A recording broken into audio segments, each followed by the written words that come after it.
नमस्कार दोस्तों, हम विश्वास करें कि कोई भी कार्य और कोई भी काम किया जा सकता है, तभी वो काम वास्तव में और धरातल पे हम कर पाएंगे या कर सकते हैं। आज मैं इसी के बारे में बात करने वाला हूँ।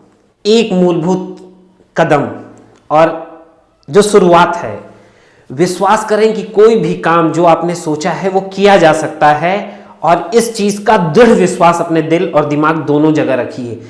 जब ये आप रखेंगे तो ही वो काम किया जा सकता है, क्योंकि जब आप ही ये विश्वास करेंगे कि वो काम नहीं किया जा सकता तो वो काम कैसे हो सकता है। तो फिर सवाल ही पैदा नहीं है कि आप वो काम कर पाएंगे। क्यों? क्योंकि आपके दिमाग में ये पहले से बात अगर जमा है या आ गई है कि वो काम नहीं किया जा सकता, तो वो काम कैसे किया जा सकता है। इस मूलभूत चीज़ को समझिए। इसका उदाहरण आप अपने से लगा सकते हैं। थोड़ा सा पीछे याद कीजिए कि कोई काम अगर आपने सोचा होगा और वो शुरू में आपको ऐसा लग रहा होगा कि वो काम मैं कर सकता हूं, और कुछ समय बाद जब काम वो आपने करना शुरू किया तो कुछ समय बाद ही आप वो काम नहीं कर पाए, तो उसके अगर मूल में जाएं, उसकी जड़ में जाएं, तो आप ये बात पता करेंगे कि जब आपने कार्य शुरू किया और काम जब शुरू किया तो आपको बहुत ज़्यादा बाधाओं के बारे में पता नहीं था, और जैसे जैसे आप काम में आगे बढ़े आपके कार्य में लगातार बाधाएं आती गई, और इसका परिणाम ये हुआ कि आपने ये सोचना शुरू कर दिया कि अब ये काम नहीं हो सकता। क्यों? क्योंकि इसमें बहुत ज़्यादा परेशानियां हैं और बाधाएं हैं।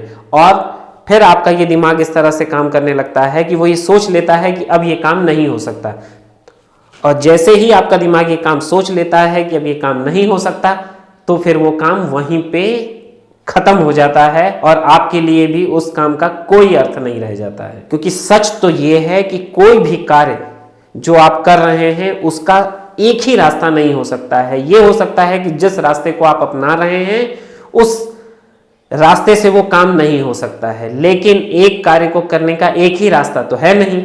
अब ये आपको सोचने की जरूरत है कि अगर इस प्रोसेस से या इस तरीके से ये काम अगर नहीं हुआ तो मुझे दूसरे रास्ते को अपनाने की जरूरत है। जब बाधाएं आती हैं तो हम रचनात्मकता खो देते हैं, हम प्रेशर में आ जाते हैं, हम दबाव में आ जाते हैं। क्यों? क्योंकि रचनात्मकता तब आ सकती है जब हम दिमागी रूप से स्वतंत्र रहें। तो एक चीज जानिए, जब बाधाएं आए तो अपने आप को थोड़ा सा ढीला छोड़िए, अपने दिमाग को रिलैक्स मोड में डालिए, क्योंकि रचनात्मकता की सबसे बड़ी बाधा जो है पारंपरिक सोच, जो पीछे से आपकी सोच चली आ रही है। तो जो पीछे से सोच आ रही है वो ज़्यादा हावी रहती है इस तुलना में कि जो आप कोई नई चीज़ सोचें। तो इसलिए इस बात का ध्यान रखें कि जब भी आप कार्य कोई कर रहे हैं और आप पे प्रेशर ज़्यादा हो और आपको रास्ता ना सूझ रहा हो, उन परिस्थितियों में अपने आप को बहुत बहुत रिलैक्स रखें। और जैसे ही आप रिलैक्स अपने आप को रखना शुरू करेंगे, आपका दिमाग इतनी तेजी से रचनात्मकता की तरफ बढ़ेगा और नए रास्ते लगातार खोजता रहेगा। रचनात्मकता के साथ प्रयोगशीलता बहुत ज़्यादा जरूरी है आपके लिए। बंधे बंधाए रास्ते या एकदम एक पर्टिकुलर रूटीन पे ही चलना बहुत समझदारी नहीं है, क्योंकि सब तो उसी पैटर्न और उसी बंधे बंधाए रास्ते पे चलते हैं, इसीलिए सफलता जल्दी हासिल नहीं कर पाते हैं। तो आपको इस बात का ध्यान रखना है कि अपने आप को रचनात्मक रखना है, और साथ ही साथ नए विचारों के साथ, नए रास्तों के साथ, नए उपायों के साथ अपने लक्ष्य को प्राप्त करना है। धन्यवाद।